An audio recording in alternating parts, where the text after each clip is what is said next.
আমাদের এখানে 7 নং ইউনিয়ন এবং 6 নং ইউনিয়ন, দুইটা ইউনিয়নের লোকজন চলাফেরা করে এবং কয়েকটা ওয়ার্ডেরই লোকজন এখান থেকে চলাফেরা করে। বিশেষ করে যে হাই স্কুল আছে আমাদের ওপারে 6 নম্বর ইউনিয়নে, আমাদের এই ওয়ার্ড থেকে যে ছাত্রছাত্রী, এদের জন্য সবচেয়ে বেশি সমস্যা হয়, ছাত্রছাত্রীদের, ছোট ছোট বাচ্চাদের জন্য সবচেয়ে বেশি। এবং আমাদের ওপারে যে জামে মসজিদ আছে, এপারে লোকজন যারা আছে, বয়স্ক মুসল্লি যারা, তাদের সবচেয়ে বেশি কষ্ট হয়।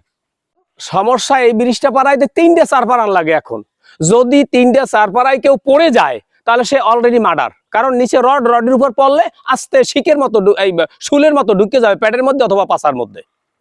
ঠিক আছে, এখন এই ব্রিজটা করা আমাদের একান্ত দরকার, নাইলে যে কোনো মহিলারা এবং বৃদ্ধ লোক আর পাড়াইতেই পারে না। আমরা মসজিদে যাই নামাজ পড়তে, আমাদের থোড়া টোরা ব্যথা হয়ে যায়, আমরা একটু বয়স্ক আছি। এখন ব্রিজটা করা আমাদের একান্ত দরকার।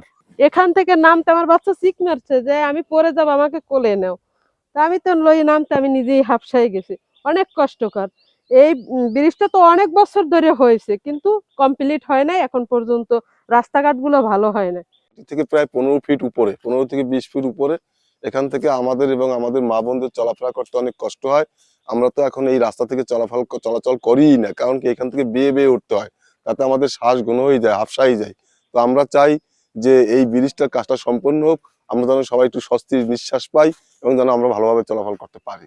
এই ব্রিজটা 4 বছর ধরে এরকম পড়ে আছে, এদিকে সাধারণ মানুষের যাতায়াতে খুব অসুবিধা হচ্ছে, যে তারা এই ব্রিজটা সম্পূর্ণ করে যেতে পারে নাই এবং সবকিছু আত্মসাৎ করছে। টাকা আত্মসাৎ করার কারণে এই ফেলাই যে জনগণের ভোগান্তি বাড়তে আছে।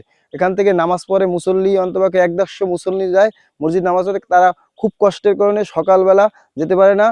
ব্রিজটি আমাদের কালীকাঠিতে যেটা আছে ওটা 21 মিটার ব্রিজ, আর এটা ঠিকাদার হচ্ছে মেসার্স মহিউদ্দিন আহমেদ, পটুয়াখালী।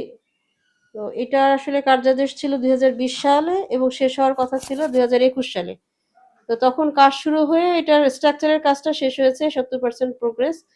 বাকি যে অ্যাপ্রোচের কাজ, এটা বিভিন্ন সময় বাড়তে বাড়তে কাজ বন্ধও ছিল কিছুদিন। তারপরে আসছে 5ই আগস্ট।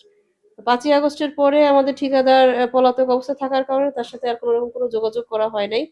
তো আমরা এটা বাতিলের সুপারিশ করে চিঠি দিয়েছি। বাকি আমাদের ঊর্ধ্বতন কর্তৃপক্ষের মতামত এবং তাদের পরামর্শ সাপেক্ষে পরবর্তী পদক্ষেপ নেওয়া হবে।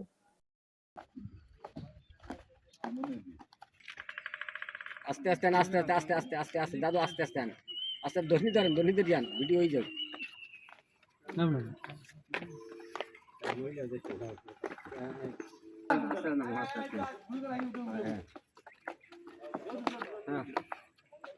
বাচ্চা চলতো